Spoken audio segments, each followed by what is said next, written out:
Now, we're going to proceed into the first panel discussion. Untuk sesi diskusi yang pertama ini, apakah akan ada tim yang set up sofa? Silahkan. Karena kita akan langsung mengundang para moderator dan para speakernya to be on stage for our first panel discussion. Ya, ini dia. Oke, baiklah. Kita berikan waktu dulu ya Bapak dan Ibu ya untuk set up di panggung.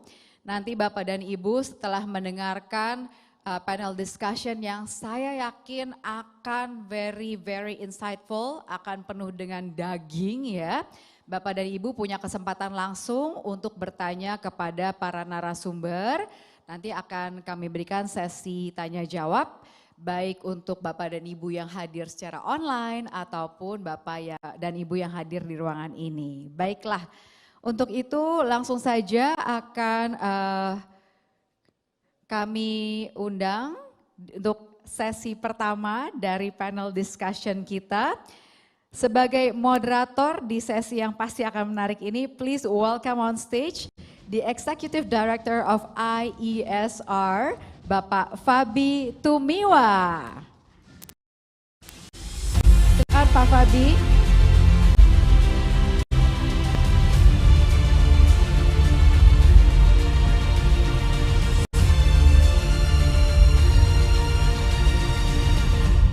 Dan langsung akan kami undang para pembicaranya. Yang pertama adalah Bapak Rahmat Mardiana, kami persilahkan. Oh, Pak Rahmat sedang ke toilet, baik. Kemudian Bapak Joko Siswanto, kami persilahkan Pak Joko. Pak Joko adalah Sekretaris Jenderal Dewan Energi Nasional atau DEN.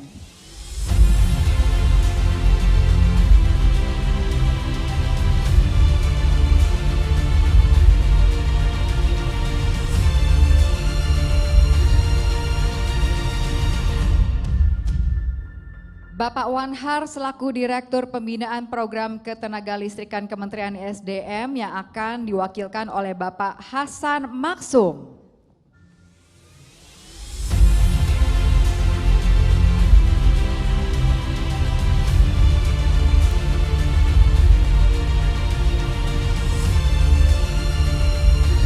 Baik.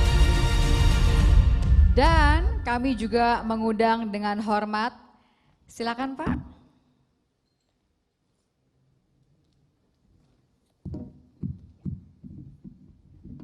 Dan kami juga mengundang dengan hormat Wakil Kepala Sekretariat JETP JETP Indonesia, Bapak Paul Butar-Butar to be on stage with us. Kami persilakan Pak Paul.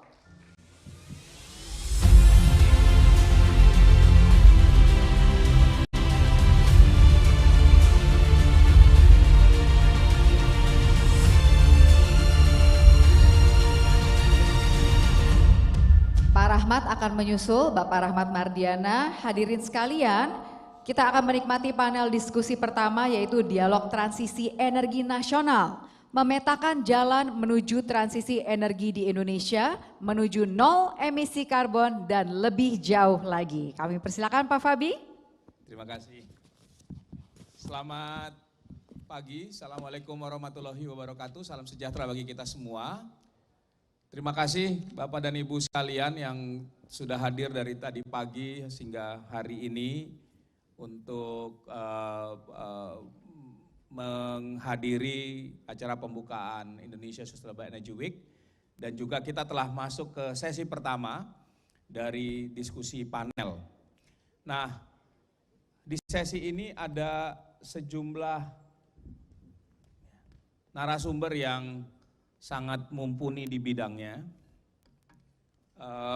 Kita ada Pak Ervan Maksum yang diwakili oleh Pak Rahmat Mardiana. Pak Ervan harus pergi karena harus mendampingi Pak Menteri Bappenas untuk acara lain, ya, jadi beliau diwakili oleh Pak Rahmat. Saya undang Pak Rahmat Pak untuk bisa ke panggung. Yang kedua, yang tidak asing bagi kita, yang hari ini punya tanggung jawab besar untuk merumuskan kebijakan energi nasional, ya sebagai revisi dari PP 79 2014. Ini Pak Joko, Pak Joko Swanto itu Sekjen Dewan Energi Nasional yang saat ini sedang punya tugas besar ya, menyelaraskan seluruh agenda transisi energi Indonesia ke dalam satu kebijakan yang bisa menjadi referensi semuanya. Ya. Lalu juga kita ada harusnya ada Pak Jisman, Dirjen Ketenaga Listrikan yang tidak bisa hadir, yang diwakili oleh Pak Hasan. Ya, terima kasih Pak. Ini memang kita lihat Kementerian SDM lagi sibuk luar biasa juga nih. Hari-hari ini penuh dengan kesibukan dan yang tidak asing lagi kawan saya cukup lama ini yang sekarang menjadi Deputy Head Just Energy, Sekretariat Just Energy Transition Partnership, Pak Paul Butar-Butar. Terima kasih Pak Paul. Ya, JETP ini yang kita tadi dengar punya uang 20 billion dollars, duitnya mau diapain? Katanya ya, katanya. Ya, nah ini duitnya mau diapain gitu ya. Nah,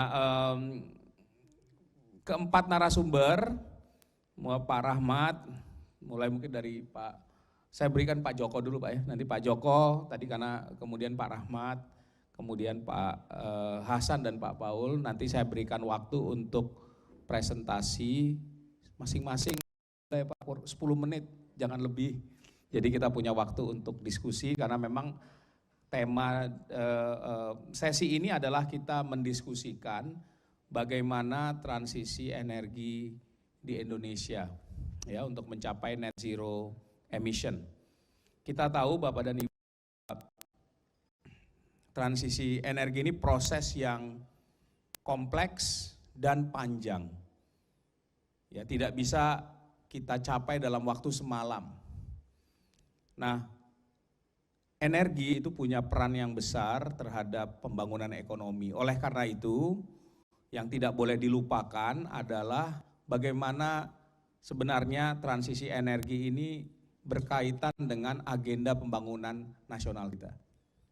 Nah, sesi ini sebenarnya kita ingin membahas lebih lanjut, melihat bagaimana sebenarnya transisi energi dalam konteks mewujudkan tujuan pembangunan nasional, tidak berdiri sendiri ya, sama dengan kebijakan untuk penurunan emisi gas rumah kaca yang juga terkait dengan transisi energi tadi. Tapi dari semua itu tentunya kita ingin memastikan agar kepentingan ya publik itu bisa terpenuhi, kesejahteraan masyarakat yang merupakan cita-cita dari founding fathers kita itu bisa tercapai ya melalui proses transisi energi.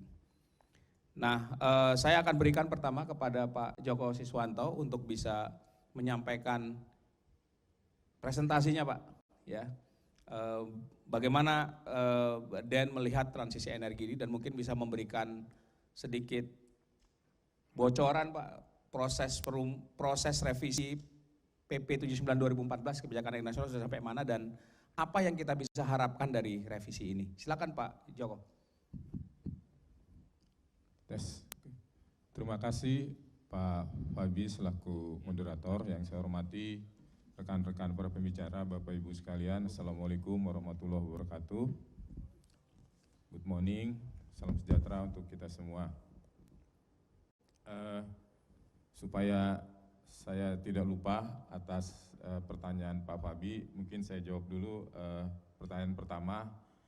Revisi PP 79 2014 saat ini paralel Kementerian SDM telah menyurati kementerian terkait untuk meminta anggota tim pembahasan antar kementerian Pak.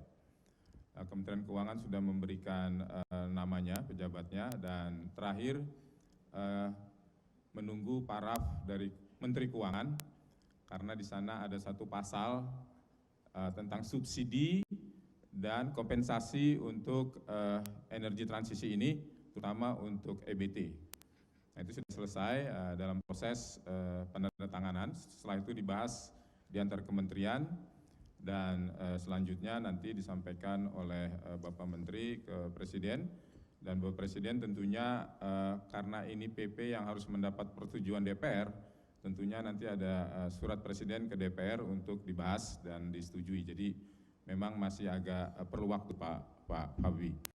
Bapak Ibu sekalian, pagi ini saya mendengar bersyukur sekali, kita patut bersyukur bahwa kerjasama Jerman Indonesia tadi disampaikan oleh Ibu Ina, Ibu Duta Besar, menyediakan dana ya Pak Fabi, kalau saya tidak dengar 1 billion euro untuk mengejar apa yang menjadi ambisi dari Indonesia di bidang transisi energi ini dengan berbagai proyek tadi disampaikan juga dalam video yang saya kira proyek-proyek yang dikerjakan oleh Indonesia dan Jerman itu sesuai dengan apa yang tadi juga disampaikan oleh Pak Yudo, dan apa yang akan saya sampaikan ini juga sebetulnya sudah banyak disampaikan oleh Pak Yudo. Untuk slide berikutnya, oke Bapak Ibu sekalian, sebelum slide berikutnya kami mohon izin untuk sedikit karena waktunya terbatas juga melihat refresh terkait dengan apa yang menjadi tujuan dari pengelolaan energi ini, terutama pengelolaan energi nasional kita. Di sana ada kata-kata independence, energy independence, ada national energy security, dan juga ada sovereignty dan equitable economic values. Di sana ada kata-kata untuk energy security ada availability, kemudian ada affordability, ada akses, dan juga ada proteksi terhadap lingkungan. Independence, di sana ada availability dari sumber energi domestik, gitu ya. Dan kemudian juga ada sovereignty, itu tergantung kepada bagaimana kita secara independence untuk mendesain, mengelola, mengatur energi kita ini. Juga tentunya equitable economic value, itu bagaimana cost yang reflect terhadap produksi baik itu fosil maupun EBT, including cost terhadap lingkungan dan juga konservasi cost, as well as benefit ya terhadap community dan juga yang tergantung daripada kebijakan pemerintah. Nah, Bapak Ibu sekalian, sebelum kita lanjut kepada strategi untuk mencapai ambisi kita, saya ingin menyampaikan dulu di sini situasi saat ini terhadap ketahanan energi kita atau Indonesia Energy Resilience berdasarkan PP tadi 79/2014 bahwa ada 4 variabel untuk kita menghitung indeks daripada ketahanan energi kita. Yang pertama adalah availability, kemudian accessibility, kemudian affordability, dan environmental protection. Nah, dari 4 variabel ini juga masing-masing variabel ada komponennya, itu alhamdulillah Indonesia sekarang sudah mencapai di angka indeks 6,61, masuk ke kategori tahan. Kenapa? Karena dari segi availability kita masih punya banyak batu bara, kita gas juga masih ekspor, kita punya EBT, kita punya minyak, punya gas, dan sebagainya. Nah, kemudian akses, kita juga dari segi availability selain dari dalam negeri, kita juga tentunya masih mengimport minyak mentah, crude, LPG, dan bensin, gasolin. Nah, ini yang menyebabkan juga kita belum masuk ke kategori tahan gitu di atas angka 8, kita baru masuk ke angka 6, baru masuk ke tahan, tapi ini sangat rentan kalau kita impornya itu makin besar dari segi availability ya. Terutama LPG ini kita dari hari ke hari kita sudah hampir 80% importnya. Ini menjadi tantangan kita. Kemudian dari akses, alhamdulillah untuk akses kita terus membangun infrastruktur, baik itu infrastruktur BBM satu harga, infrastruktur gas, nanti akan kita lihat juga infrastruktur ketenaga listrikan dan infrastruktur EBT. Dan juga sudah mulai dibiayai oleh APBN untuk pembangunan infrastruktur ini. Nah, untuk harga, alhamdulillah pemerintah masih menetapkan harga komoditi fosil ditetapkan oleh pemerintah, bahkan disubsidi oleh pemerintah, dan juga next di dalam regulasi yang akan kita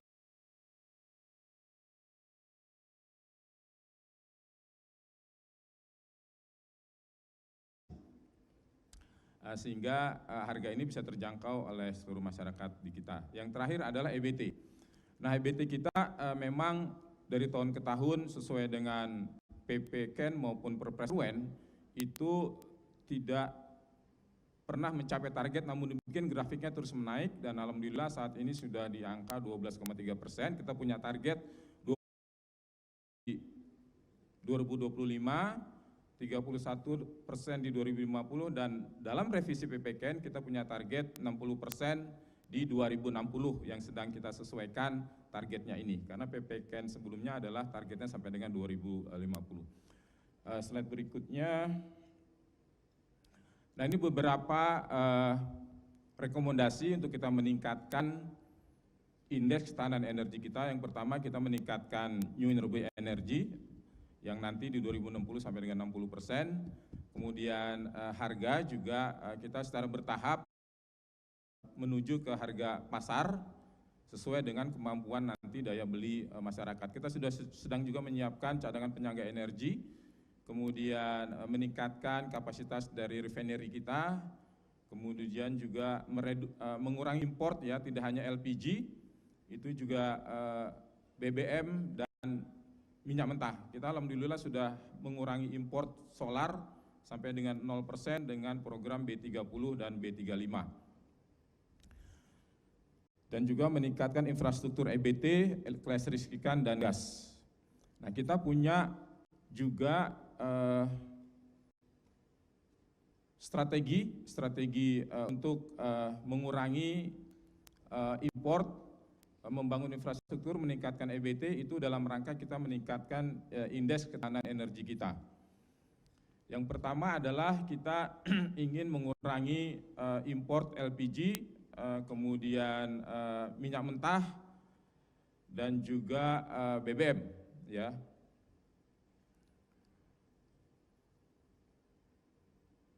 Nah, ini Bapak Ibu sekalian untuk kita mengurangi import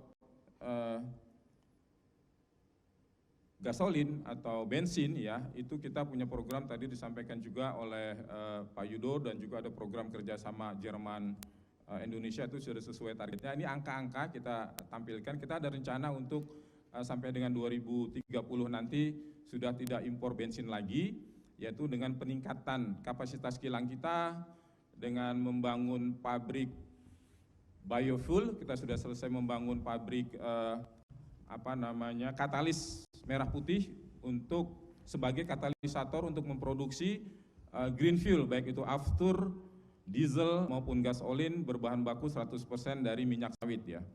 Kemudian juga kita sedang menggalakkan kendaraan listrik, electric vehicle, juga kendaraan berbahan bakar gas, dan tadi juga sudah sempat disampaikan oleh Pak Yudo, ke depan mungkin juga ada kendaraan berbahan bakar hidrogen ya. Kemudian untuk meningkatkan produksi minyak dalam negeri, karena ini kita kalau bisnis as usual itu produksi minyak kita akan terus-terus, maka kita punya program untuk meningkatkan produksi minyak maupun dan gas bumi melalui beberapa cara eksplorasi, reshift to production, memberikan insentif kepada lapangan-lapangan minyak dan gas yang telah ditemukan, kemudian juga dengan IOR, alhamdulillah minggu lalu Blok Rokan sudah ditandatangani untuk segera dilaksanakan IOR, Enhanced Oil Recovery, untuk meningkatkan produksi minyak kita. Juga exploration dan akuisisi ladang-ladang minyak di luar negeri.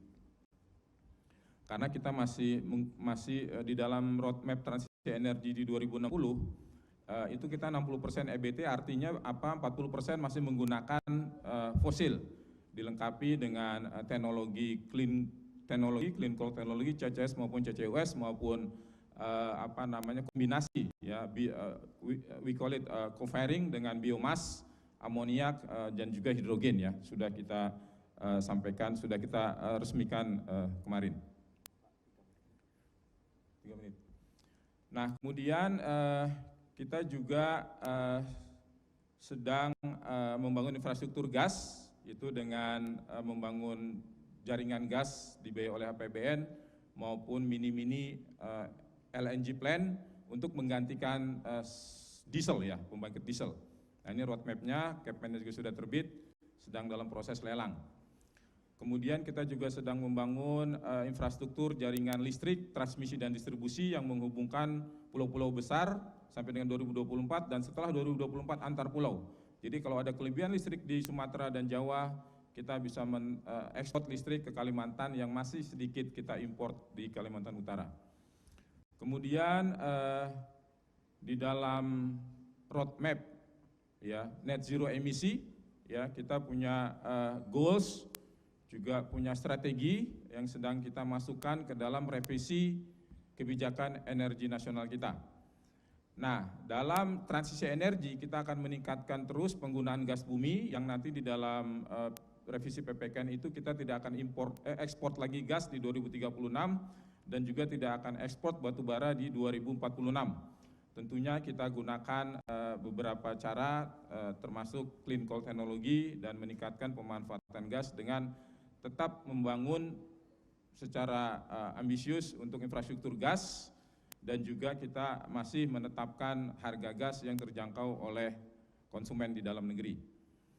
Nah, ini beberapa strategi di dalam transisi energi yang kita tuangkan ke dalam PP revisi PPKN, baik itu dari segi demand maupun industri dari transportasi, dari rumah tangga maupun komersial.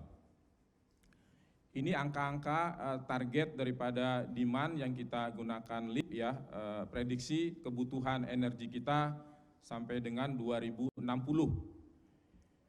Kemudian ini adalah tabel roadmap daripada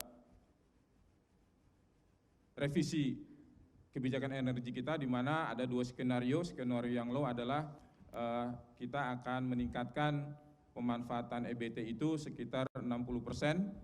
Kemudian juga skenario kedua itu kita masih menggunakan batu bara itu masih 17%, tentunya dilengkapi dengan co-firing, baik dengan amoniak, biomas, dan juga hidrogen yang sudah kita coba kemarin, dan juga teknologi CCS-CCUS, ataupun kita membayar carbon tax. Nah, tetapi ini kalau kita netnya dari 60% EBT dengan 40% fosil, maka netnya sudah zero Pak, net zero emission. Saya rasa itu Bapak Ibu sekalian, nah ini target pengurangan emisinya. Jadi kalau kita lihat setelah 2035 itu mulai turun, sekarang masih naik emisi kita, nanti 2035 itu sudah mulai turun sampai dengan 2060.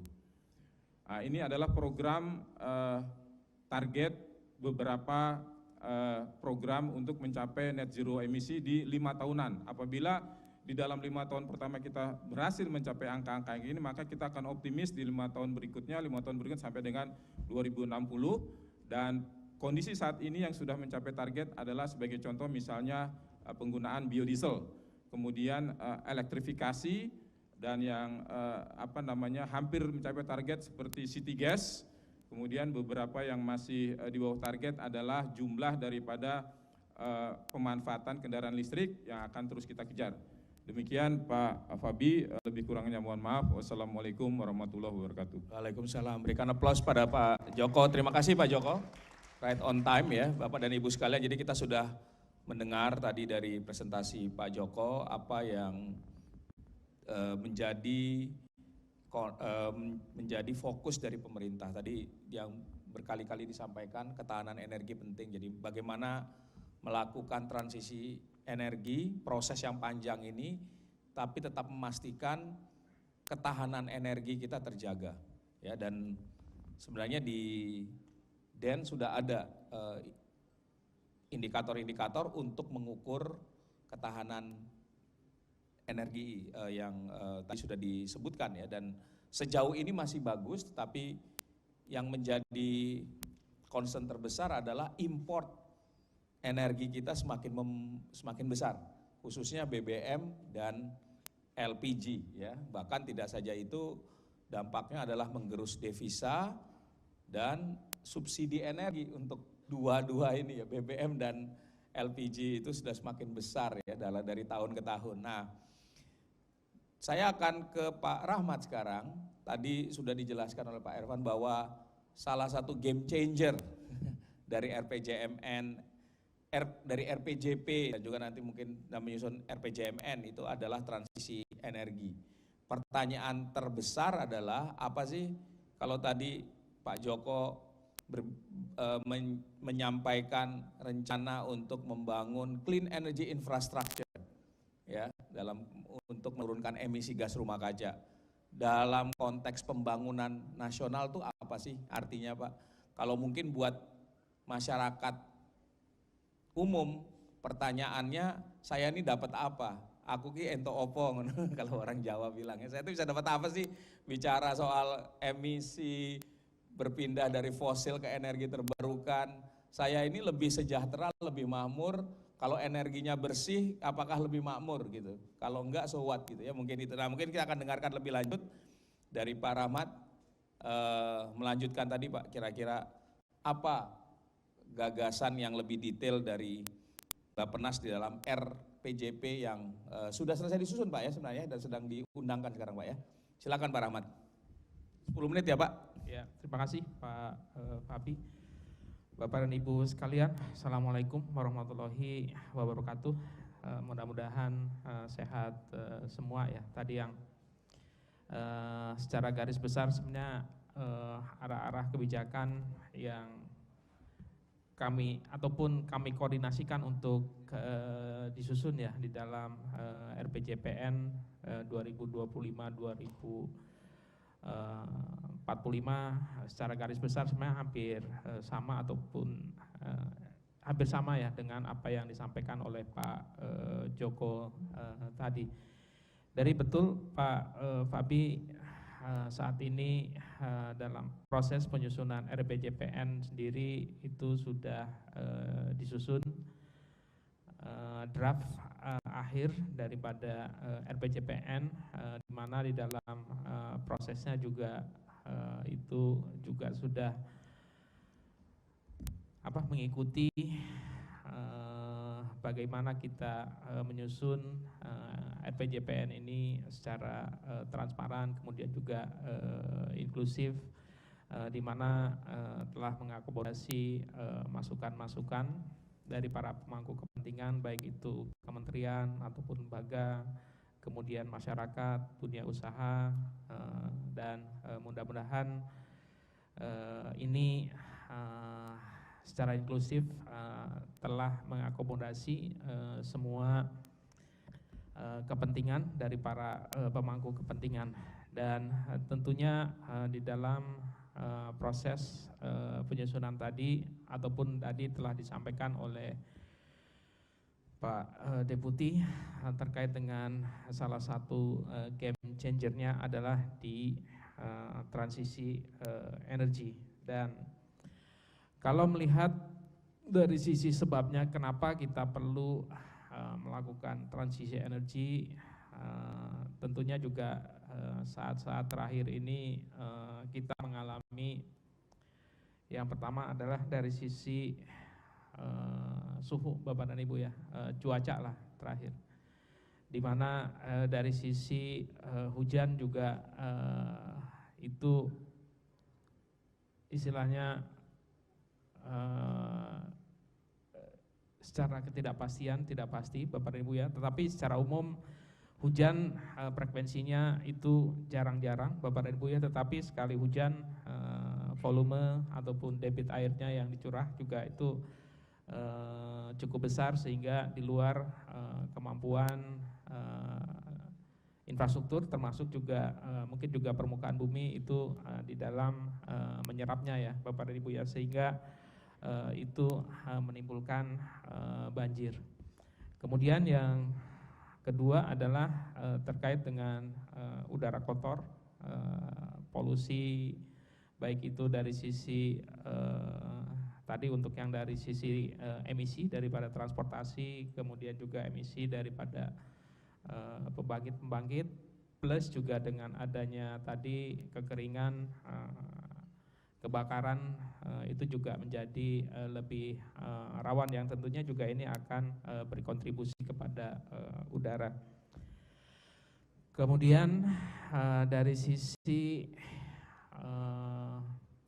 permukaan tanah, itu juga beberapa daerah mengalami land subsidence Bapak dan Ibu ya, utamanya mungkin daerah pesisir daripada Jakarta, kemudian juga daerah-daerah pesisir di Jawa Tengah, di Semarang, itu juga telah memberikan isu tersendiri, ditambah lagi tadi dengan peningkatan suhu akibat perubahan iklim tadi juga permukaan air laut jadi naik, dan tentunya ini berimplikasi terhadap kondisi lahan, baik itu terkait dengan hunian ataupun kegiatan-kegiatan produktif yang lain. Itu sebenarnya yang mendasari dari sisi internal kenapa kita perlu melakukan transisi, khususnya di transisi energi. Dan yang kedua adalah faktor eksternal, tadi juga komitmen daripada global untuk bisa mengurangi dampak daripada perubahan iklim, itu juga turut berpengaruh di dalam nantinya di dalam proses penyusunan arah kebijakan di dalam RPJPN maupun RPJMN. Kemudian juga dari sisi kalau melihat beberapa perhitungan telah dilakukan juga oleh beberapa instansi pemerintah, Bapak dan Ibu ya, ada yang menghitung mengenai dampak ekonomi daripada perubahan iklim. Mungkin Bappenas di tahun 2021 telah menghitung sekitar ada potensi sekitar 540-an triliun Bapak dan Ibu ya, sampai dengan kurun waktu 2024. Kemudian juga instansi yang lain telah menghitung kira-kira berapa anggaran yang dibutuhkan untuk bisa ataupun untuk memperbaiki kerusakan akibat perubahan iklim tadi yang diperkirakan sekitar 35 triliun juga ya per tahun Bapak dan Ibu ya. Itu yang mendasari kenapa kita perlu melakukan transisi energi. Dan dari sisi upaya untuk bisa meningkatkan kelas Indonesia dari berpenghasilan menengah menjadi negara maju, salah satu prasyaratnya adalah dari sisi pertumbuhan ekonomi yang perlu tinggi Bapak dan Ibu ya. Dari simulasi itu kebutuhan ataupun kita harus tumbuh minimal 6% per tahun yang didukung oleh industri manufaktur. Dan industri manufaktur sendiri Bapak dan Ibu kalau melihat dari sisi perkembangan terakhir juga ada unsur hilirisasi Bapak dan Ibu ya. Di situ di mana hilirisasi juga akan memerlukan sumber energi yang lebih banyak lagi, khususnya di tenaga listrikan. Nah, di dalam upaya untuk memenuhi ataupun melakukan proses simulasi terkait dengan perkiraan kebutuhan, kemudian juga supply. Tadi perkiraan kebutuhan sendiri tentunya di dalam proses pembangunan itu kalau misalnya melihat dari kerangka substansi yang ada di RPJPN, utamanya akan ada di substansi transformasi ekonomi Bapak dan Ibu ya, dan kita perlu memadankan tadi dari pertumbuhan ataupun kebutuhan akan energi di masing-masing wilayah pulau-pulau besar, termasuk juga potensi dari masing-masing pulau tadi Bapak dan Ibu ya, yang tentunya ini perlu disepadankan juga Bapak dan Ibu ya. Ada beberapa istilah, ada rebate, tetapi pada intinya adalah kita mencoba untuk bisa mensinkronkan kegiatan-kegiatan ekonomi dengan potensi energi setempat. Dan memang apabila itu tidak dimungkinkan, pilihan-pilihan tadi untuk yang akselerasi energi terbarukan yang sifatnya bisa menggantikan sebagai pembangkit baseload, kemudian juga pilihan-pilihan tadi untuk yang adanya interkoneksi antar pulau-pulau juga ini menjadi pilihan-pilihan kebijakan yang harus kita tentukan berdasarkan time frame-nya juga Bapak dan Ibu ya, sehingga tadi permintaan dan supply daripada energi juga bisa dilakukan dengan baik Bapak dan Ibu ya. Dan secara arah kebijakan memang ini juga tadi kita mencoba untuk bisa melakukan upaya elektrifikasi yang lebih besar lagi Bapak dan Ibu ya, di mana memang kalau melihat dari sisi konsumsi listrik ini masih sekitaran 20% daripada total konsumsi energi nasional. Kemudian juga tadi juga disampaikan oleh Pak Yudo terkait dengan bagaimana kita bisa mengurangi ketergantungan daripada impor, baik itu untuk yang utamanya terkait dengan BBM dan LPG Bapak dan Ibu ya, sehingga substitusi dari penggunaan BBM kemudian juga terkait dengan LPG bisa dilakukan dengan alat memasak listrik, kemudian juga pemanfaatan dari kendaraan berbasiskan listrik Bapak Ibu ya. Dan tentunya kalau lihat ke hulu lagi, listriknya yang dihasilkan juga tentunya perlu dari listrik yang bersih Bapak dan Ibu ya. Kemudian dari sisi sumber energi ya, energi primernya tadi masih didominasi oleh energi fosil. Kemudian juga untuk yang pasokan listrik juga ini masih berbasiskan kepada energi fosil. Nah, kemudian salah satu tujuan dari pelaksanaan pembangunan juga yang memang terus dilakukan semenjak Indonesia merdeka itu juga bagaimana kita bisa melakukan pemerataan khususnya untuk wilayah-wilayah di luar Pulau Jawa Bapak dan Ibu ya. Mungkin Sumatera sudah mulai berkembang, tetapi untuk yang daerah-daerah seperti Nusa Tenggara, Maluku, Papua itu juga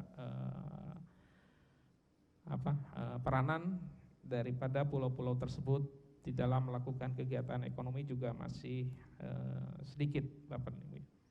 Bisa 2 menit lagi Pak. Boleh Pak Fabi. Nah, kemudian juga isu berikutnya lagi kalau kita melihat dari sisi trilema energi Bapak dan Ibu ya.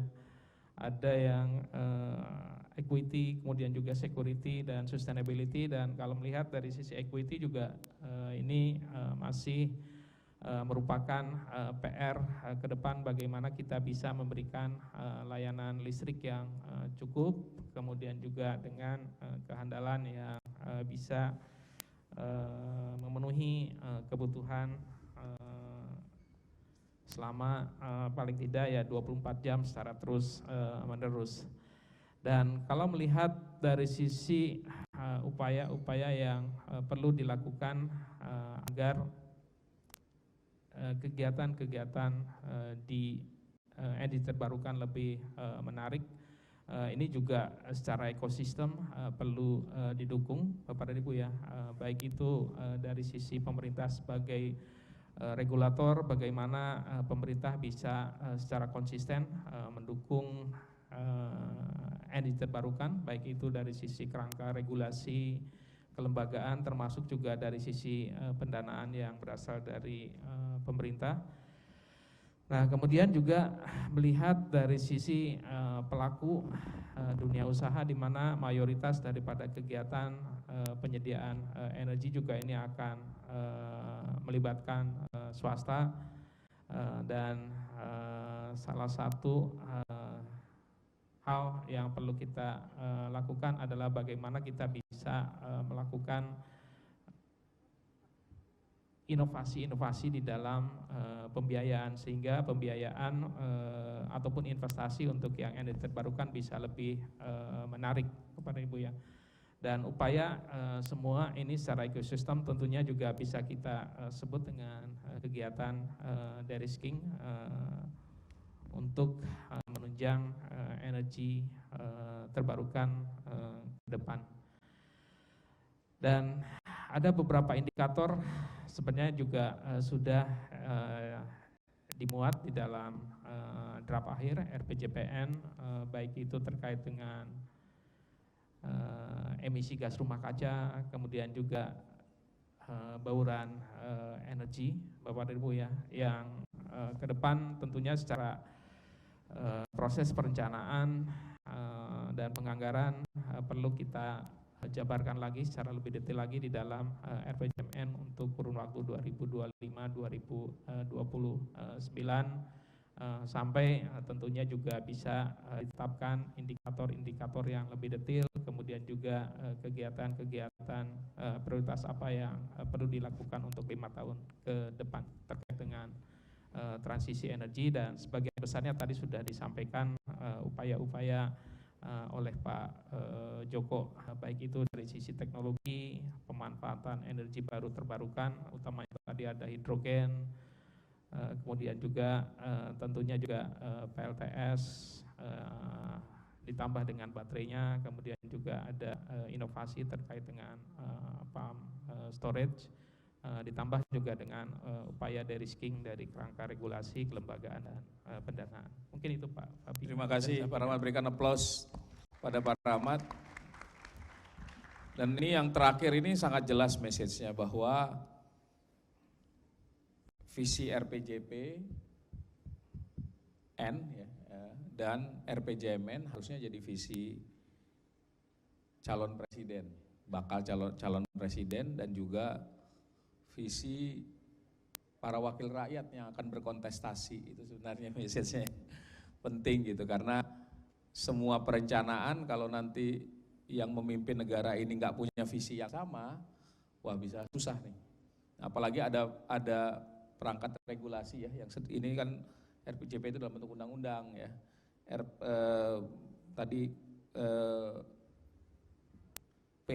Kebijakan energi nasional dalam bentuk PP, nah ini semuanya punya landasan hukum. Nah kalau kita sudah tadi dengar soal kebijakan energi nasional, RUKN, kemudian RPJP, RPJMN, maka di Dirjen Ketenagalistrikan juga ada perencanaannya, yaitu RUKN, Rencana Umum Kelistrikan Nasional, dan yang menjadi dasar dari penyusunan RUPTR, Rencana Umum Penyediaan Tenaga Listrik. Jadi kita ini banyak banget rencana-rencana. Nah saya akan berikan pada Pak Hasan, Pak, apa konteks transisi energi tadi dalam konteks RUKN yang juga sedang disusun atau untuk mendukung ya target mencapai net zero emission. Silakan Pak Hasan. Terima kasih 10 menit ya Pak. Pak Fabi, mohon izin.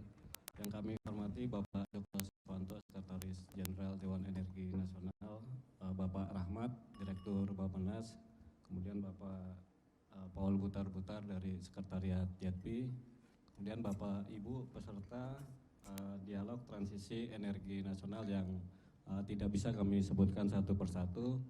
Sebelumnya kami menyampaikan permohonan maaf dari pimpinan Pak, karena rencananya akan hadir namun ada agenda lain yang tidak bisa ditinggalkan sehingga diwakilkan pada kami. Mohon izin Pak Joko. Lanjut Pak, next slide.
ada dua undang-undang yang diaju di dalam perencanaan di sektor energi dan di sektor ketenagalistrikan. Dalam Undang-Undang Nomor 30 tahun 2007 tentang energi itu diamanatkan disusunnya kebijakan energi nasional oleh Dewan Energi Nasional, kemudian juga disusunnya rencana umum energi nasional oleh pemerintah pusat, dan yang terakhir adalah rencana umum energi daerah yang disusun oleh pemerintah daerah. Untuk sektor ketenagalistrikan mengacu kepada Undang-Undang 30 tahun 2009 tentang ketenagalistrikan yang mengamanatkan disusunnya rencana umum ketenagalistrikan nasional. Kemudian yang kedua rencana umum ketenagalistrikan daerah oleh pemerintah daerah. Untuk RUKN ini disusun berdasarkan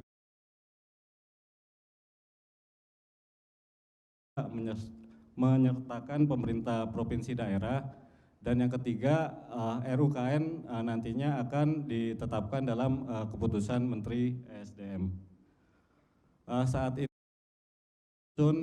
draft RUKN 2023-2060, salah satu pertimbangan kami dalam penyusunan RUKN adalah adanya transisi energi, yaitu pencapaian target net zero emission di tahun 2060 khususnya di sektor ketenagalistrikan.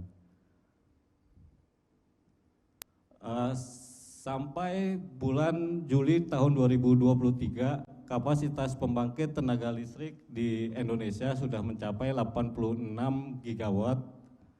Dari 86 gigawatt ini 81% dimiliki oleh PLN, kemudian ada 12% ini dimiliki oleh Wilus non PLN, dan ada sekitar 7% yang dimiliki oleh IUPTLS. Dari 81% yang dimiliki pembangkit yang dimiliki oleh PLN atau sebesar 69,9 gigawatt, ini yang dimiliki oleh IPP adalah sebesar 27,4 gigawatt atau 32%, sedangkan untuk pembangkit PLN sendiri hanya sebesar 41,4 gigawatt. Kemudian berdasarkan jenis pembangkit, dari 86 gigawatt, 85% masih pembangkit berbasis fosil, sedangkan untuk pembangkit EBT sebesar 15%. Dari 85% pembangkit berbasis fosil, ini 56% adalah pembangkit PLTU, kemudian ada 20% pembangkit gas, dan masih ada 5% pembangkit berbasis BBM atau PLTD. Sedangkan untuk 15% pembangkit EBT, ini yang terbesar adalah dari PLTA. PLTA sudah mencapai 6,7 gigawatt, kemudian ada PLTP di 2,37 gigawatt, kemudian juga ada PLT Bio sebesar 3,1 gigawatt, dan sisanya adalah pembangkit PLTS maupun pembangkit dari PLTB. Di Indonesia sampai saat ini ada 61 Wilus, ada 61 pemegang wilayah usaha, terdiri dari 52 Wilus terintegrasi, 1 Wilus transmisi, distribusi dan penjualan, dan 8 Wilus transmisi dan 8 Wilus distribusi dan penjualan. Untuk Wilus terintegrasi adalah Wilus-Wilus yang di dalam wilayah usahanya memiliki pembangkit sendiri.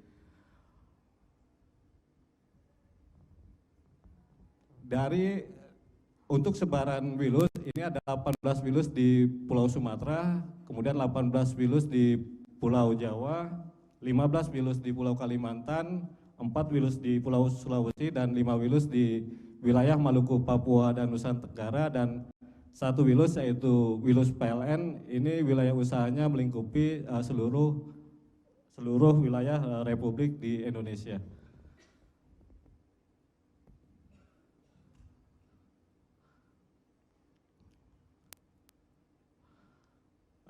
Kementerian SDM pada tahun 2021 telah menyusun skenario awal transisi energi Dalam skenario awal yang disusun oleh Kementerian SDM itu mentargetkan emisi di tahun 2060 sebesar 401 juta ton CO2.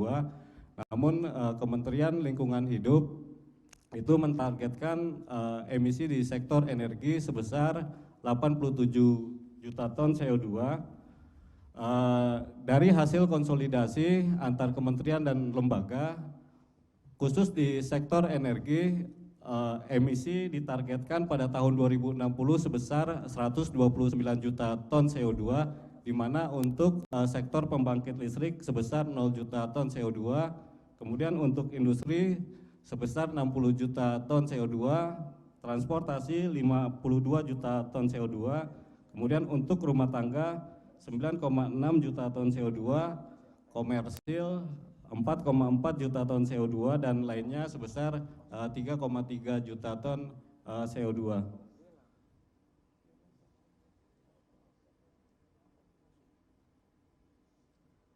Di dalam draft RUKN yang kami susun untuk proyeksi demand, kami membuat 4 skenario. Skenario pertama adalah skenario BAU. Di dalam skenario BAU ini tidak ada target net zero emission, tidak ada demand terkait kendaraan listrik, kemudian juga tidak ada demand terkait produksi hidrogen. Di sini di dalam skenario BAU kebutuhan tenaga listrik tahun 2060 diproyeksikan sebesar 1.347 TWh. Kemudian dalam skenario kedua yaitu skenario IEA+.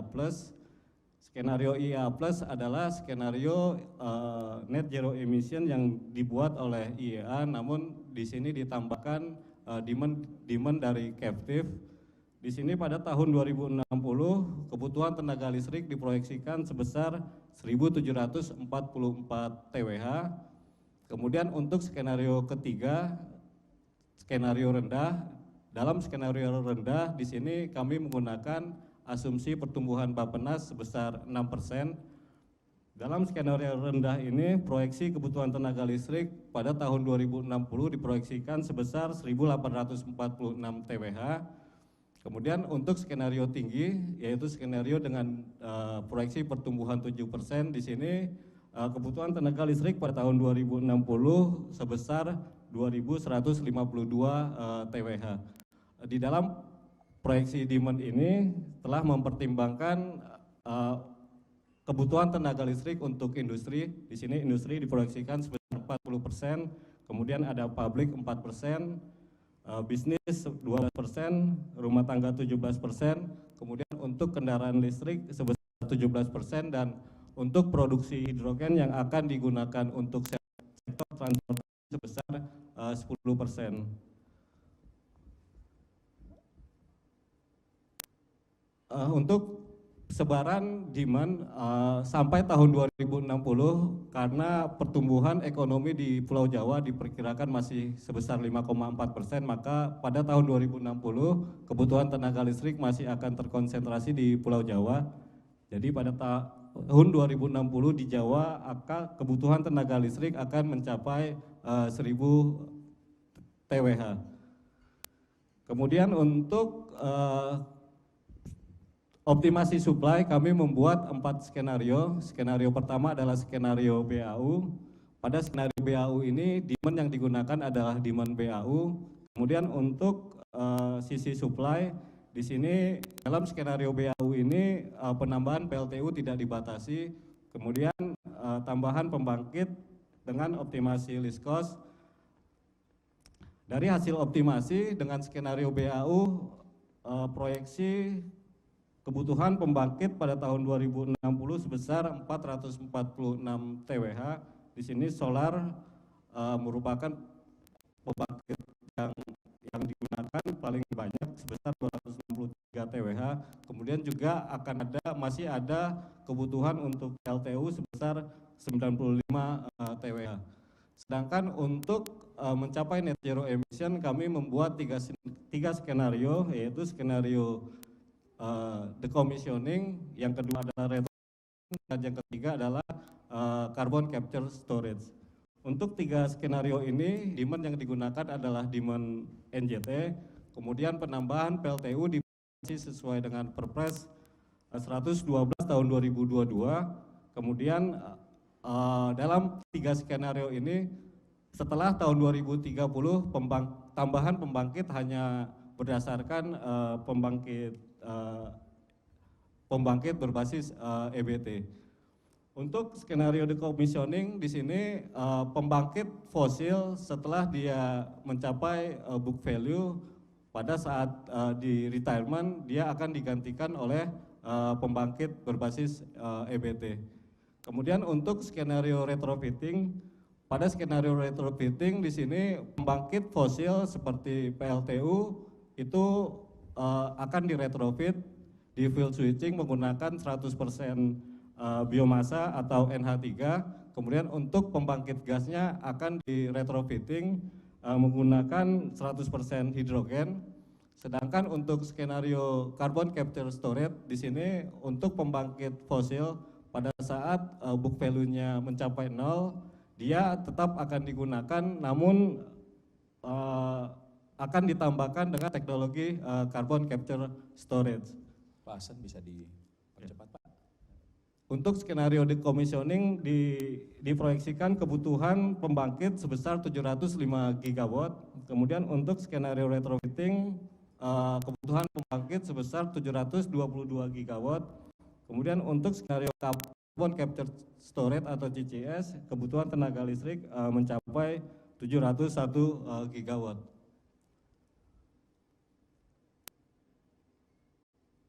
Dan ini adalah neraca daya sistem di Indonesia. Jadi di sistem Jawa pada tahun 2060 kebutuhan tenaga listrik di sistem Jawa akan diimpor dari sistem Sumatera dan sistem Kalimantan. Di sini pada tahun 2060 sistem Sumatera akan mengekspor tenaga listrik 73 TWh. Kemudian Kalimantan juga akan mengirim tenaga listriknya ke sistem Jawa. Pada tahun 2060 sekitar 241 TWh akan dikirim ke sistem Sumatera. Kemudian juga dari Sumba akan ada energi listrik dari PLTS yang dikirim ke Pulau Jawa. Mungkin itu Pak Febi yang terima kasih Pak Hasan, kita berikan aplaus. Jadi ini memberikan gambaran perencanaan infrastruktur kelistrikan jangka panjang dengan berbagai skenarionya untuk mencapai net zero emission di tahun 2060 atau lebih awal ya kalau kita lihat maunya seperti itu. Nah, yang menarik tadi selain ada beberapa skenario kita bisa melihat kebutuhan membangun infrastruktur baik itu pembangkit, transmisi dan untuk memenuhi demand. Tadi ada beberapa skenario demand ya, termasuk yang akan sesuai dengan pertumbuhan ekonomi. Nah, yang menarik tadi ada di dalam draft RUKN itu ada kebutuhan investasi atau pembiayaan mencapai 850 miliar dolar sampai 2060. Terbesar ada di sisi pembangkitan. Jadi ini memang persoalan yang salah satu yang harus diatasi ya dengan untuk mendanai. Nah, ngomong-ngomong soal pendanaan, kita akan mendengarkan dari Bapak Paul Butar-Butar yang mewakili Sekretariat JETP, Just Energy Transition Partnership Indonesia. Sebagaimana kita tahu, tahun lalu di 15 November 2022 disepakati inisiatif JETP. Ya, targetnya cukup ambisius. Peak emission 2030 290 juta ton dan 34% bauran energi terbarukan di tahun 2030, di mana ada komitmen pendanaan sebesar 20 miliar dolar. Nah, kita mau dengar kira-kira sudah sejauh mana progresnya. Setiap hari kalau ketemu wartawan saya ditanya, Pak, progres JETP udah sampai mana? Kalau saya bilang silakan tanya ke Pak Paul. Nah, saya mau dengar dari Pak Paul sekarang, JETP sampai mana? Silakan Paul. Baik, terima kasih Pak Fabi,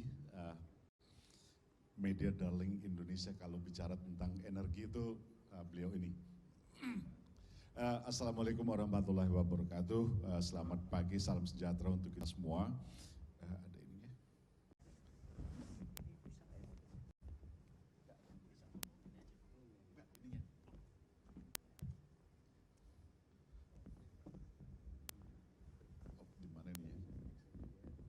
Bisa ya? Oke, bisa ternyata. Tadi sudah disampaikan Pak Fabi terkait apa yang sudah di-announce oleh Indonesia terkait dengan JETP, dan pada prinsipnya apa yang kita lihat dan sudah disampaikan tadi mulai dari Pak Ambasador, baru Pak Yudo, Pak Dirjen, Pak Sekjen, Pak Rahmat, dan juga Pak Hasan. Yang kita ingin lihat itu adalah adanya pertumbuhan ekonomi, ada peningkatan penggunaan energi, tapi yang dulu-dulunya kita selalu mengatakan bahwa peningkatan energi itu selalu diikuti dengan peningkatan emisi. Nah, yang kita ingin lakukan dengan transisi energi itu adalah bagaimana peningkatan penggunaan energi itu tidak selalu harus diikuti dengan increased emissions.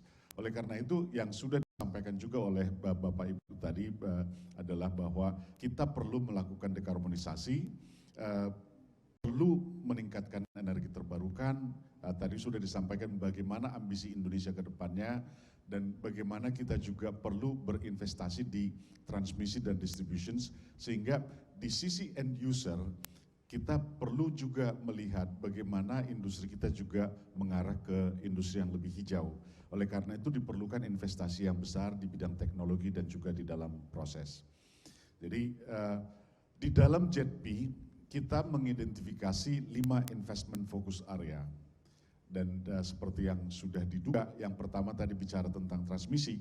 Jadi kita berharap dana yang disampaikan Pak Fabi tadi diutamakan, digunakan untuk pembangunan transmisi. Yang sekarang yang sudah disampaikan oleh Pak Yudo tadi juga adalah menjadi fokusnya JETP, misalnya investasi untuk transmisi dari Sumatera ke Jawa. Kenapa itu menjadi penting? Karena Jawa sebagai demand center itu potensi energi terbarukan itu terbatas. Oleh karena itu perlu dievakuasi energi dari Sumatera yang berupa energi terbarukan untuk dikirim ke Jawa. Kemarin itu kita ada diskusi, dan saat ini sebenarnya as we speak sedang berlangsung diskusi dengan PLN bagaimana caranya meningkatkan investasi untuk hydro. Dan di Sumatera itu banyak sekali potensi hydro, dan itu nanti yang menjadi dasar kenapa dibutuhkan transmisi dari Sumatera ke Jawa. Kemudian hal yang kedua yang menjadi fokus area kita adalah masalah early retirement dari PLTU. Kita sudah membaca di koran-koran terkait dengan PLTU Cirebon, PLTU Pelabuhan Ratu, dan mungkin ada lagi PLTU nanti yang akan dipensiunkan dini. Tapi sebenarnya ke depannya untuk memberikan ruang yang lebih besar untuk energi terbarukan, perlu dilakukan pengurangan capacity untuk pembangkit berbasis fosil, sehingga mereka tetap bisa beroperasi, tapi dengan jumlah energi yang dibangkitkan yang berkurang. Jadi ini menjadi satu fokus dulu juga di JETP. Kemudian untuk yang ketiga dan empat itu adalah investasi di dispatchable renewable dan juga untuk variable renewable. Dan yang terakhir kita bicara tentang investasi di supply chain. Jadi kita mendorong investasi untuk misalnya yang sekarang sudah ada beberapa perusahaan yang akan maju, akan mulai berproduksi di Indonesia adalah produksi solar modul. Ada 2 pabrik yang rencananya sudah akan beroperasi di kuartal 3 dan kuartal 4 tahun depan. Jadi ini paling tidak upaya yang dilakukan untuk mendorong investasi di energi terbarukan. Nah, dari berbagai investment fokus area ini, untuk sampai 2030 dibutuhkan 95 billion US dollar. Dan itu misalnya baik untuk transmission, early retirement, dispatchable, variable renewable dan sebagainya. Tapi kita lihat di sini kita bisa lihat bahwa fokus paling besar itu adalah di investasinya itu adalah di yang IFA 4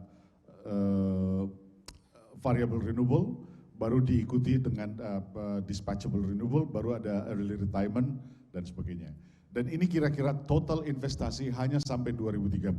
Tapi kalau kita melihat ke target JETP untuk mencapai net zero di 2050, ratusan miliar. Kalau tadi dari presentasinya Pak Hasan mengatakan ada 700 miliar US dollar dibutuhkan untuk mencapai target net zero. Nah, kemudian permasalahan kita adalah bahwa kita ada kondisi awal yang kita harus lihat. Pertama adalah low per capita GDP. Kemudian juga industrialisasi kita juga sedang berjalan sekarang. Kita inginkan ada downstreaming yang membutuhkan energi yang besar. Kemudian ada excess power supply terutama di Jawa. Dan ini menjadi permasalahan bagi kita pada saat kita bicara tentang pensiun dini dari PLTU.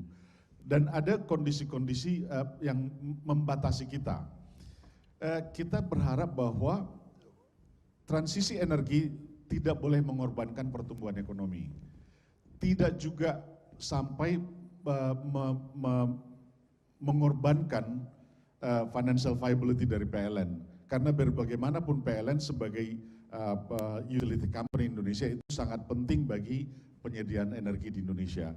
Juga permasalahan kita, tadi sudah disinggung Pak Yudo juga, kita itu negara kepulauan. Jadi kita tidak bisa punya satu jaringan yang menyatukan Indonesia, kecuali kalau kita membangun grid infrastructure yang sangat besar, yang juga membutuhkan investasi yang sangat besar.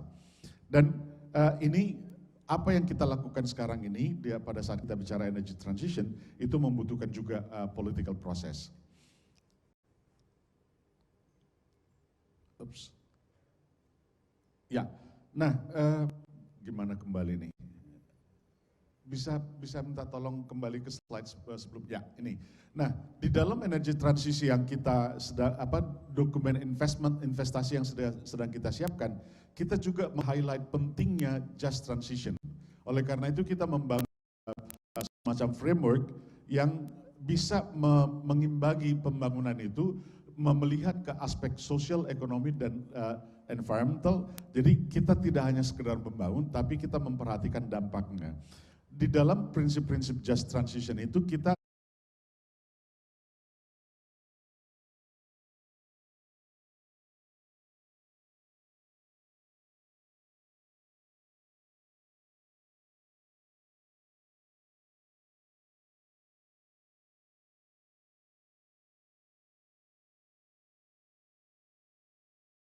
kalau tadi disampaikan mungkin ini salah satu bentuk kolaborasi karena ada banyak pihak yang terlibat, tidak saja pemerintah tapi juga ada development partners, ya, ada berbagai development partners yang terlibat, lalu kemudian juga think tank dan international organization di dalam proses ini, dalam proses penyusunan CIPP. Ya, kami di IESR juga terlibat di technical working group untuk JETP. Kalau tadi ada yang disampaikan untuk modeling gitu ya, yang dilihat oleh IEA, IESR ada di sana. Setahu saya GIZ juga terlibat di Just Transition Working Group, gitu ya. Dan masih banyak lagi, jadi ada cukup banyak yang terlibat. Nah, Bapak dan Ibu sekalian, sesuai dengan jadwal, sebenarnya kita harus berakhir jam 12, tapi tadi sesi kita mulainya mundur 15 menit. Jadi izinkan saya untuk extend paling tidak 15 menit ke depan untuk sesi ini. Dan tadinya saya mau dialog dengan para narasumber, tapi kalau saya yang dialog, Bapak dan Ibu nggak dapat kesempatan. Jadi saya akan memberikan kesempatan bagi Bapak dan Ibu mungkin 2 saja untuk bisa menyampaikan pandangan, bisa bertanya, mengklarifikasi apa yang sudah disampaikan oleh para narasumber. Ya, mungkin 2 langsung. Ya, banyak yang angkat tangan, tapi saya ingin beri satu, untuk gender balance saya akan beri kesempatan 1 pria, 1 wanita, ya, supaya gender balance. Kalau nggak ada ya apa boleh buat pria semua. Ya, tadi yang angkat duluan tangan pertama Bapak yang di sebelah sana, lalu yang kedua di sini, tolong yang lain nanti. Mohon maaf saya nggak bisa memberikan ya. Mohon bisa menyampaikan Pak namanya, afiliasi. Lalu kemudian kalau pertanyaan mau ditujukan langsung ke siapa, kalau komentar berkaitan dengan apa, silakan. Bisa dibantu mikrofonnya, panitia. Satu lagi nanti di sini ya, tolong ya.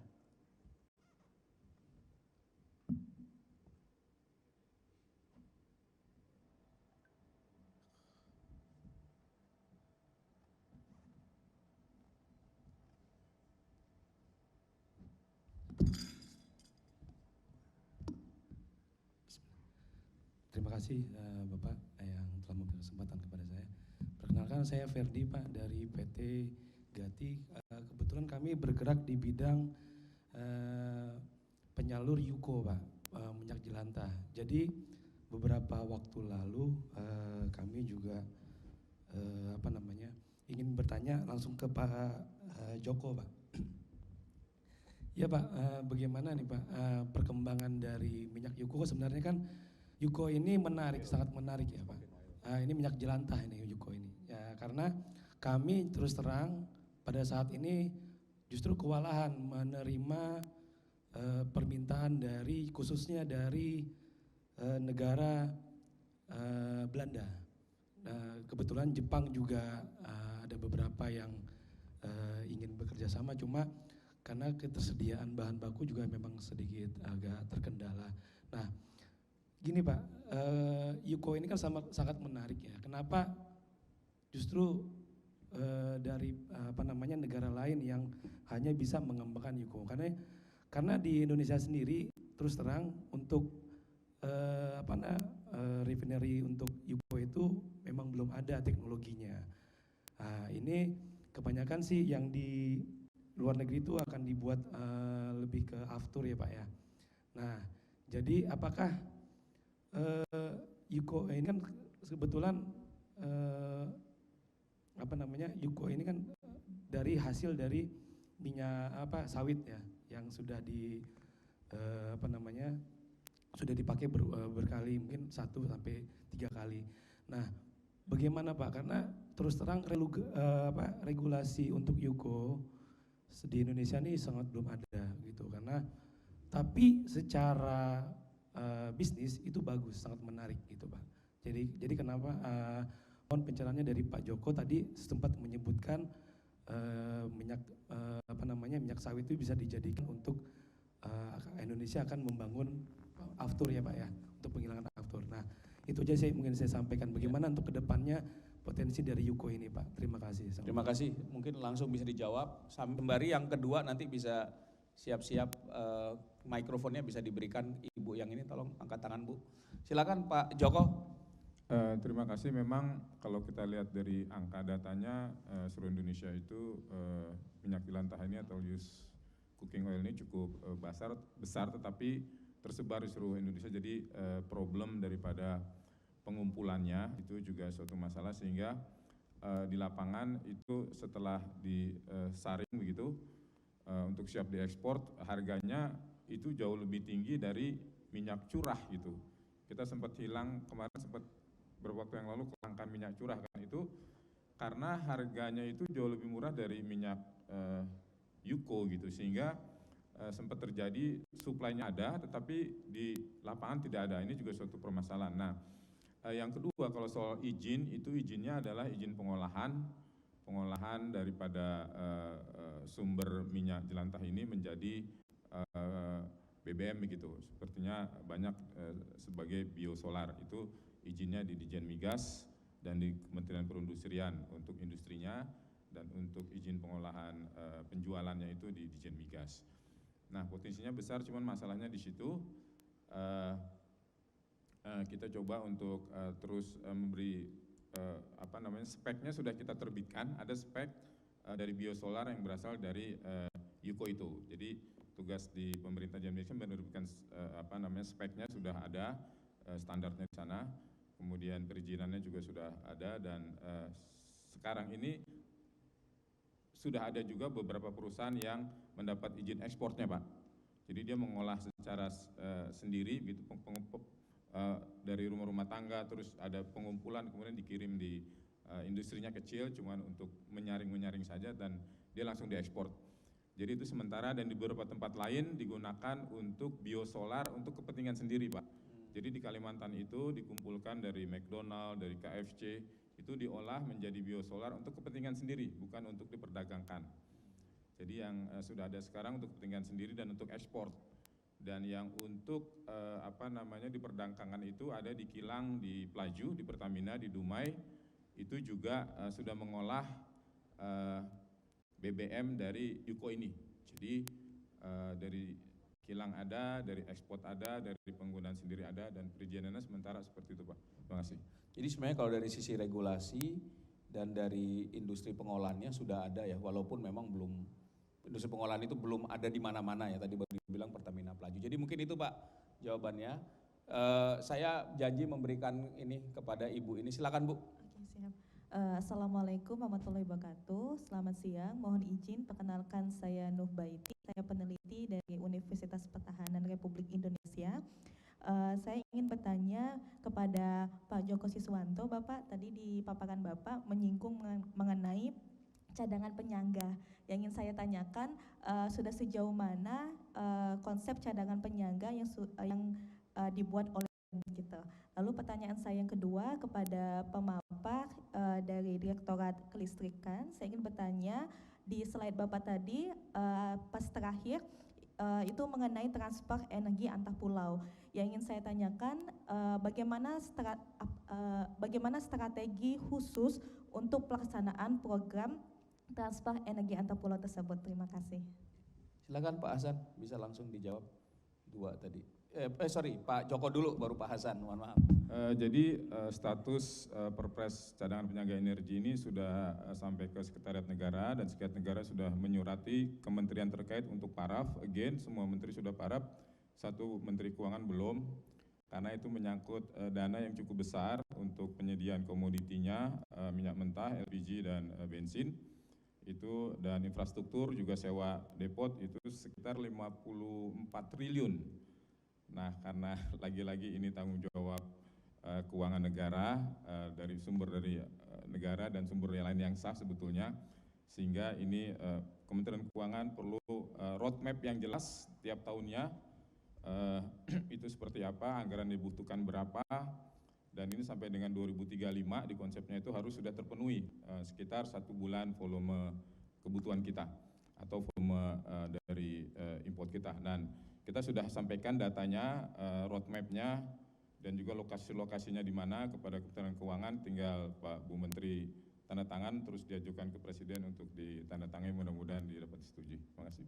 Ya, terima kasih. Jadi negara ini memang apapun ujung-ujungnya duit ya, dan kalau duit berarti harus dapat persetujuan dari bendahara negara gitu kira-kira. Pak Hasan, silakan Pak, tadi berkaitan dengan transfer energi antar pulau. Iya, jadi interkoneksi Sumatera ke Jawa, kemudian Sumatera ke Kalimantan itu dalam rangka potensi-potensi EBT yang ada di Sumatera maupun di Jawa itu bisa diproduksi dan ditransfer ke Pulau Jawa, Bu. Karena memang sampai tahun 2060 dengan pertumbuhan ekonomi di Jawa yang 5%, itu kebutuhan tenaga listrik di Jawa itu masih tinggi di Indonesia. Kemudian juga karena potensi EBT di Pulau Jawa terbatas, makanya di sistem Jawa akan dibutuhkan transfer dari sistem tenaga listrik dari Sumatera maupun Jawa dan di Pulau Sumba. Di pemodelan kami seperti itu, Bu, ininya hasil pemodelannya. Terima kasih. Ya, ini berarti harus dibarengi dengan pembangunan pembangkit energi terbarukan Pak ya, yang ada di pulau-pulau itu ya, supaya transmisinya menjadi layak, begitu Pak, betul ya? Ya Pak, karena memang potensi hidro itu ada di Kalimantan dan di Sumatera itu tinggi Pak, sehingga perlu dibangun pembangkit di Kalimantan dan produksi tenaga listriknya itu dikirim ke Pulau Jawa Pak. Jadi ini memang tantangan karena masih Jawa sentris, kecuali nanti Bappenas dengan perencanaan pembangunan itu bisa menggeser pusat pertumbuhan mungkin ke luar Pulau Jawa ya. Nah itu harapannya lewat pembangunan IKN di Kalimantan Timur mungkin ya, diharapkan muncul pusat pertumbuhan baru begitu, sehingga nggak semuanya kita ngirim energi ke Pulau Jawa. Bayangin orang Jawa ini kemaruk banget gitu kira-kira ya bahasanya, sampai bukan hanya batu bara yang dikeduk, tapi sumber energi terbarukan juga diambil. Tapi ini saya kira tantangan pembangunan. Nah Bapak dan Ibu, saya tuh kalau mau diskusi masih panjang, tapi sekarang udah waktunya saya nih ada di antara Bapak dan Ibu dan makan siang ya. Jadi saya nggak ingin lain karena hak juga ya untuk. Tapi sebelum saya menutup, salah satu program yang di kerjasama Indonesia Jerman itu adalah program KIS. Tadi sudah disampaikan ya, program regional tapi program KIS yang sudah ada sejak 2-3 tahun yang lalu ya. Ini masuk tahun yang ketiga dan isu ini tahun lalu diselenggarakan oleh program KIS dan tahun ini diselenggarakan oleh lebih banyak program kerjasama Indonesia Jerman di bidang energi khususnya. Nah, saya ingin dapatkan mungkin ya sebagai closing statement, apakah Bapak dan Ibu kan di sini sebagai mungkin mitra ya dan penerima manfaat, apakah ada manfaat yang dirasakan dari program KIS yang sudah berjalan selama 3 tahun ini, yang Bapak Ibu tahu aja. Jadi kalau yang nggak tahu yang nggak apa-apa, tapi yang tahu aja. Mungkin mulai dengan Pak Rahmat dulu Pak, sebagai political partner KIS. Ya, terima kasih Pak Fabi. Untuk yang KIS sendiri memang kami istilahnya menjadi partner Pak Fabi sejak tahun 2020. Dan dari sisi kegiatan ada beberapa kegiatan juga ya, baik itu terkait dengan riset, kemudian juga kajian, kemudian juga pengembangan kapasitas kepada masyarakat, baik itu mungkin di dalamnya juga sharing session dengan akademisi, kemudian juga dengan media dan kelompok masyarakat juga, dan secara global karena program KIS ini dilakukan bersama di 4 negara ASEAN, tentunya juga proses pembelajaran dari negara baik itu Thailand, Filipina sama Vietnam itu juga bisa kita pelajari secara bersama-sama. Tapi khusus untuk yang kajian ataupun studi, kami melihat tadi selain dari upaya-upaya pengumpulan materi terkait dengan pensiun dini daripada PLTU, kemudian juga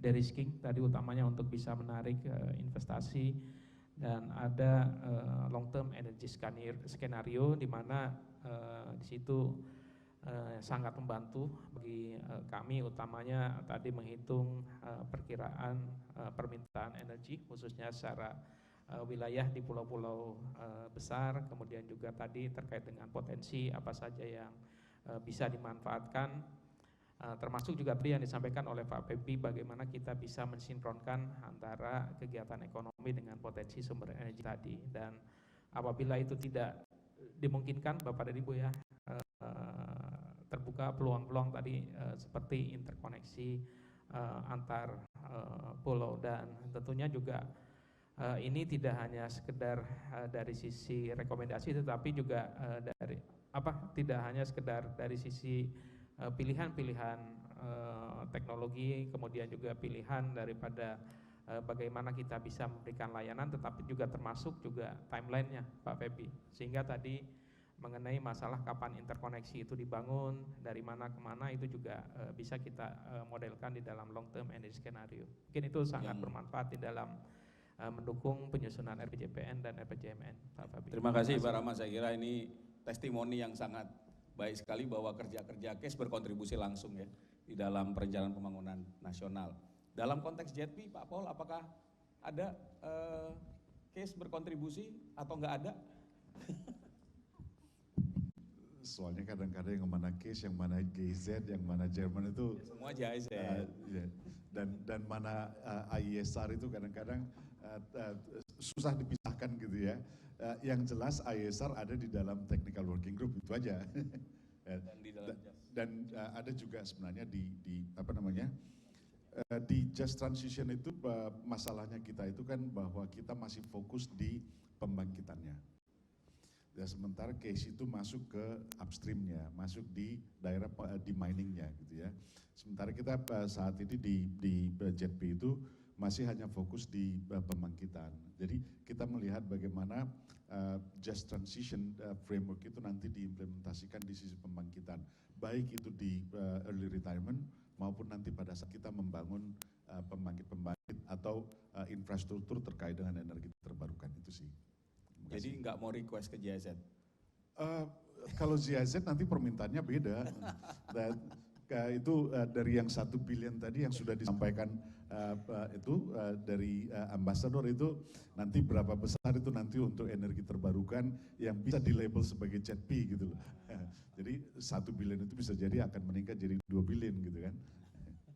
Oke, terima kasih Pak Paul. Mungkin ke Pak Hasan dulu terus nanti Pak Joko yang menutup. Apa ada dengan Dirjen Kelistrikan Pak? Apakah case ada kerjaan yang berkontribusi Pak terhadap penyusunan tadi kebijakan-kebijakan di kalau kami di Dirjen Ketenagalistrikan Pak, khususnya di penyusunan RUKN itu dibantunya sama USAID Pak, USAID. Kalau case belum Pak. Case belum ya, jadi ini mungkin case nanti bisa bantu RUKN. Baik, Pak Joko gimana dengan Den Pak? Saya dengar ada pembicaraan Pak untuk modeling dan lain-lain, tapi benar apa enggak Pak? Kalau melihat video tadi yang dipaparkan kerjasama Indonesia-Jerman itu kita melihat banyak sekali manfaatnya. Memang kami sekarang ini lebih banyak bekerjasama dengan Denmark untuk perencanaan supply demand energi baik secara nasional maupun regional. Kemudian saya kalau boleh usul Pak, jadi ke depan itu mungkin lebih kepada dana yang 1 billion tadi implementasi. Tidak banyak, mohon maaf kayak seminar-seminar kayak gini, mohon maaf gitu ya. Studi-studi mungkin lebih implementasi kayak tadi kan langsung ada mikrohidro saya lihat. Mungkin lebih bermanfaat karena di daerah 3T kita itu masih banyak masyarakat yang belum ada listriknya gitu. Kita terus memberikan juga dengan APBN lampu penerangan jalan gitu Pak yang dari APBN. Nah itu dengan adanya kerjasama Jerman sama Indonesia mungkin melihat di daerah-daerah yang tadi sudah dipaparkan ada potensi-potensi EBT di daerah masing-masing sesuai dengan potensinya, itu bisa dikembangkan dengan teknologi dari Jerman, bantuan ekspor dan sebagainya juga tadi dana itu bisa dikembangkan energi setempat Pak. Mungkin itu usulannya, terima kasih. Ya, jadi ini tadi ya mungkin saya melihat benang merahnya energi transisi meningkatkan resiliensi ya, ketahanan energi sekaligus mendukung pemerataan akses energi yang berkelanjutan. Itu ada banyak peluang yang bisa dilakukan dan masih banyak sebenarnya yang bisa dilakukan oleh kerjasama Indonesia-Jerman khususnya case. Saya harus ngomong case karena ISR itu bagian dari implementing case. Jadi saya harus terus mendorong ya supaya program ini ada manfaat dan memberikan manfaat sebesar-besarnya untuk kemakmuran rakyat Indonesia sebenarnya. Baik Bapak dan Ibu sekalian, sekali lagi saya mari kita berikan aplaus kepada para narasumber. Mohon maaf juga kalau agak lewat ya, sekarang sudah pukul 12:30. Saya mengucapkan banyak terima kasih kepada Pak Rahmat, Pak Paul, Pak Joko, Pak Hasan atas presentasi dan bincang-bincangnya, dan juga kepada para peserta yang telah mengikuti sesi ini dan memberikan komentar maupun pertanyaan. Kalau ada hal-hal yang kurang berkenan saya mohon maaf, dan Bapak dan Ibu ini masih akan ada di sini mungkin ya. Jadi kalau ada pertanyaan-pertanyaan tadi yang masih udah angkat tangan tapi belum bisa diakomodasi, mungkin bisa langsung ditanyakan kepada mereka. Sekali lagi saya Fabi Tumiwa mengucapkan banyak terima kasih dan selamat menikmati makan siang. Tapi sebelumnya saya kembalikan ke MC. Silakan. Terima kasih Bapak Fabi Tumiwa, Bapak Rahmat Mardiana, Bapak Joko Siswanto, Bapak Hasan Maksum, dan juga Bapak Paul Butar-Butar. Kami persilahkan untuk kembali ke tempat duduknya, dan betul Bapak dan Ibu, sesudah ini kita akan break makan siang terlebih dahulu. We're going to take a break for 1 hour and we'll return to this ballroom for the next session. Jadi kami masih punya 2 panel diskusi yang pasti akan lebih seru lagi hari ini Bapak dan Ibu. Kita isi energi dulu dengan makan siang sudah disajikan di foyer area.